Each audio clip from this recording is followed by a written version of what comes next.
Bon, salut tout le monde, on est avec Lucas Lancelot qui a fait Bubble. Voilà. Comme d'habitude, Bubbleman. Hein. Ouais, mais quel est ton score là cette fois-ci? J'ai fait 9-2 en fait, j'ai commencé en 0-2 à l'event. La règle du time, j'étais pas du tout vicieux au début. Ouais. Et après, je me suis dit, bon bah, vu que tout le monde joue au time et que les decks se jouent comme ça maintenant, autant être vicieux. Et j'ai dû gagner au moins, je pense, 5 rounds faciles sur des Hayate en vol de game. Et c'est dégueulasse après, c'est une règle de time comme ça, mais faut s'en servir en fait, hein, de toute façon. Et ouais, bah après, du coup, j'ai fait une remontée, j'ai fait 9 victoires d'affilée. Et puis voilà quoi. Donc voilà. J'ai fait 39e, c'est ça 39e à l'issue des rondes. Donc l'avant-dernier des X2. C'est dommage mais c'est comme ça. Ça arrive. C'est manque de bol. Ouais c'est ça. Bon vas-y on passe aux cartes. Hein. Alors du coup, jouer 3 H. Ouais. 3 Ray en monstre. Ouais, c'est tout. Ah, c'est bon, on voit bien là. Ouais. Donc ouais en monstre c'est tout. C'est pour moi il y a. Après j'avais une hésitation sur Bell en main deck. Mais je me suis dit qu'au final j'avais pas vraiment trop PTS contre Thunder, je voulais pas me mettre des briques dans le deck en fait, plus qu'il y en a déjà en fait, simplement. Ensuite bah, les magies du coup, les one-off, du coup les one-off, donc il y a Hercule Base, Hornet, Shark et Afterburner. Ouais. Je pense qu'après ce tournoi je vais cut Hercule Base, parce que même en miroir en fait, elle m'a, je trouve c'est du... Si tu vas vraiment aussi loin que ça de faire Hercule Base et que c'est... Ça dépend en fait contre quel joueur tu joues. Mais moi en tout cas contre les SS contre qui j'ai joué, elle m'a juste servi à piocher. J'ai jamais fait vraiment l'effet de remettre dans le deck. C'est fini trop rapidement en fait. Parce que mon main deck il fait vraiment que contre SS. Donc je pense que là vraiment dans le main deck en tout cas ce serait cette carte là qui changerait. Peut-être pour une jamming wave justement. Je pense qu'elle aurait été plus intéressante. Très bien. Donc pour les one-off, après jouer 2 Eagle Booster. Ouais. Je vois pas pourquoi les gens joueraient moins que ça, ou plus en fait. C'est déjà... À 2 elle est très bien, à 3 c'est une brique, à 1 c'est pas assez. Voilà, s'il y a besoin après on peut utiliser le fil dessus, enfin voilà, c'est une carte qui est vraiment bien. En miroir match c'est la meilleure carte. Tu peux prévenir un OTK aussi avec, si jamais il y a besoin. Contre Thunder par exemple, qui est un deck qui OTK assez facilement. Ça permet d'éviter de se prendre Titan aussi. Donc voilà, c'est pour ça que je l'ai mis x2 quoi. Ensuite, bah, 3 encres basiques, 3 engage, 3 à l'attaque. C'est ça, à l'attaque. 3 multi-roll. Je comprends pas ce qu'on joue moins que ça. C'est une des meilleures cartes du deck en fait. Sans ça, le deck il est pas. Il est bon, mais c'est ce qui permet justement la résilience du deck en fait. Tu joues en fait avec un tour. Des engage, trucs comme ça, tu peux te permettre de prévoir des tours sur deux tours d'après quoi. C'est vraiment multi-roll, c'est une des meilleures cartes du deck, hein, vraiment. 2 terrains, parce que je veux pas en voir plus que 2. Enfin, je veux même pas en voir plus qu'un tout simplement. J'hésitais à faire une terra, 3 terrains, mais au final non, c'est vraiment un choix. Enfin là, c'était vraiment le meilleur choix en faisant 2 terras, 2 terrains. En plus, ça alimente le cimetière, les terrains. Ouais, c'est ça en fait, tout simplement. 3 twins. Ouais.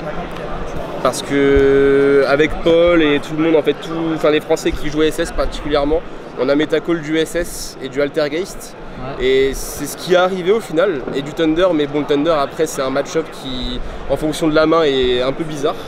Mais ouais non sinon c'était un bon choix de jouer x3. Je l'ai joué x2 à la base, et puis au final j'ai bien aimé x3 quand même, ça permet d'alimenter le cimetière. Ça permet de se débarrasser des cartes, par exemple j'ai vu qu'il y avait des gens qui jouaient Il en restera qu'un en main deck.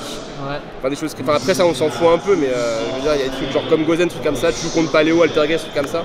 3 c'est vraiment bien. La Langine Foolish, voilà rien à dire. Renfort. 3 Shard Ride en main deck parce que SS contre SS c'est maxé. C'est vraiment, il s'arrête de jouer en fait, ça te permet de te faire tes plays derrière. Tu vas avoir contre des decks, bon après tu vas jouer contre Gookie, c'est pas non plus une carte, voilà, enfin en vrai il y a vraiment que contre SS et c'est nécessaire de la jouer x3. Après si jamais contre d'autres decks ça fait toujours du 0, c'est comme maxé contre d'autres decks à l'époque quoi. Il y en avait qui se le prenaient, d'autres qui se le prenaient pas, donc je vois ça un peu la carte comme maxé. Toi tu peux nous en parler de l'époque, ça fait 40 ans que tu joues. Voilà, ça fait 40 ans que je joue, 40 ans que je fais Bubble, donc il n'y a pas de souci, je peux parler du méta. Langine Solemn, ça c'est aussi sous conseil de Paul, particulièrement parce que Metacall SS contre Altergeist c'est très très fort. sur Multifaker, en fait, après, il bégaye un peu. Contre Thunder, c'est pas dégueu si tu startes. Enfin, quand tu startes, en fait. Tu vas avoir contre Pendule aussi, de notre cher ami Cyril Boiron. On sait jamais hein, si on tombe en feature contre lui. Il faut avoir des strikes. Et pas des Book of Eclipse. Et pas des Book of Eclipse, voilà. Et puis de Impermanence, parce que je m'attendais quand même à voir du Rongo et du Thunder surtout. La carte est très forte contre Thunder, ça permet de faire de remonter des fields assez facilement. Contre Rongo, c'est nécessaire de le faire sur le bambou si jamais. Malheureusement, le seul Rongo contre qui j'ai joué, j'ai perdu contre lui au time, j'ai pas vu un seul Rongo. J'ai vu que Dolphin qui m'a fait des fois c'est une pour perdre 500 et le time a sonné. Donc voilà pour le main deck. Ensuite pour le side, side que je changerais vraiment d'ici peu parce que j'ai pas été satisfait du tout. 3 cherries qui pour moi sont pas du tout à jouer en fait. Genre, après j'ai ça parce que j'ai eu une mauvaise expérience avec cette carte là dans le tournoi. J'ai joué contre Rongo, là j'ai pioché 3 cherries et 2 rails en main de départ. Voilà. Ça fait marronner. Voilà, ça fait marronner. Donc Cherries pas terrible au final. Je l'ai joué quand même particulièrement pour Dante aussi parce que je me suis dit si jamais j'avais pas de carte de side contre BA, à part peut-être des choses comme des mind control ou des Pancratops, mais c'est pas aussi optimal qu'une Cherries quoi. Ouais. Alors ensuite j'ai joué 2 Pancratops parce que je trouve que c'est une des meilleures cartes contre Trickstar et contre aussi Altergeist, c'est pas dégueulasse. Ça nique le village assez facilement et c'est un gros monstre à 2006 quand même qui fait beaucoup de dégâts et si jamais il y a besoin on peut quand même le chaîner aussi l'effet sur un multi-roll, sur un field, donc c'est sympa de péter une et de se faire de pas pouvoir répondre derrière quoi. Domain control pour Thunder, pour SS Mirror Match, puis voilà, c'est très bonne carte franchement. Genre, Thunder, tu prends son Colossus, tu pètes avec multi-roll avec le terrain, il peut pas faire grand chose par rapport à ça. 3 Evenly, carte que je pense que je vais cutter. Il n'y a pas besoin de ça en fait je pense. Le deck peut très bien gérer ça et ça fait briquer vraiment beaucoup. Donc à voir en fonction de l'évolution du méta. Mais c'est une carte que je pense que je vais cutter comme Cherries.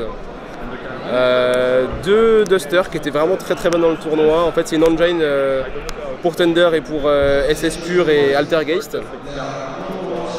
En fait combine pour pas jouer, en fait c'est pour vraiment pas avoir à jouer 3 fois de chaque. Tu mets une combine, ça fait en fait comme si tu faisais 5 cartes à la place de 6. Ouais, c'est pour vider un peu le deck. C'est pour vider un peu le deck.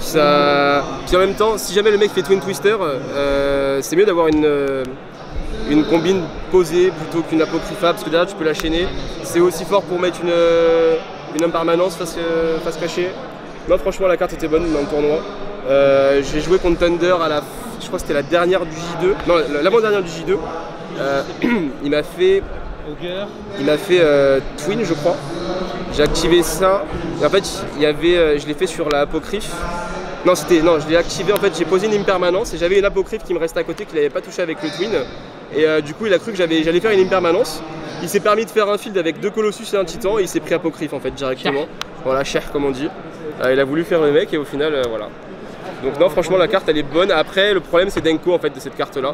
C'est que à la limite si je devrais changer cette carte là ce serait pas contre une autre carte, enfin ce serait contre une carte du même type. Ce serait Dimensional Barrière parce qu'on peut l'activer en stand-by. C'est peut-être plus intéressant parce que tu ne prends pas Denko.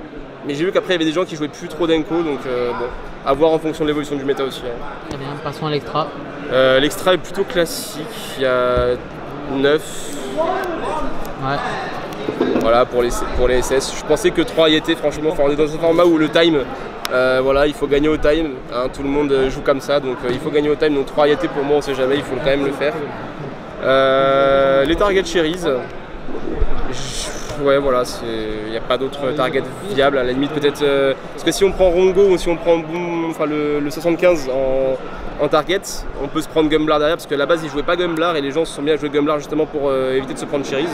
Donc voilà, c'était la meilleure target même si c'est pas si fort que ça contre en fait parce que s'il a une bonne main derrière il peut quand même faire Rongo donc voilà. Bon et soir j'ai sorti une seule fois, C'était juste pour avoir un gros monstre sur le terrain après avoir pris des monstres avec Encre et tout ça. Et il s'est pris Cyberdé contact, donc voilà, c'est tout. Il a pas servi à faire de TK ou quoi. Unicorn, j'ai sorti une seule fois pour remonter le board de Stefano Memoli qui avait mis 3 Colossus. Une seule fois j'ai sorti. Voilà, je suis quand même content de la carte. Permis de gagner un match. Pareil pour Ningursu, elle est très forte contre Thunder. Les encres sont rentables grâce à ces 2 cartes là en fait, vraiment. Ça permet de faire des links assez facilement et puis bah les gens après, il y en a, je sais pas, ils sont bizarres, ils connaissent pas l'effet de Ningursu, ils croient que ça détruit donc ils font rien et ils disent ok. Et puis bah Phoenix, voilà, c'est basique, hein, on va dire que c'est la ligne 2 du deck, c'est la seule qui est rentable que tu peux jouer. Mais sinon ouais, effectivement j'aurais peut-être joué Underlock, chose comme ça comme a dit Guillaume. Et voilà. Bon ben t'as un petit mot pour la fin, tu veux dire quelque chose? J'espère qu'au prochain tournoi je vais pas faire une bubble encore, parce qu'il y a un moment où peut-être que je top, excepté aux nationaux. Et puis voilà, merci à tout le monde, merci pour les playtests, Paul, tous les Niçois, les Boirons, toute la BCP, et puis voilà quoi. Tout le monde vraiment dans Yugi avec qui on rigole quoi. Bon ben à la prochaine. À la prochaine.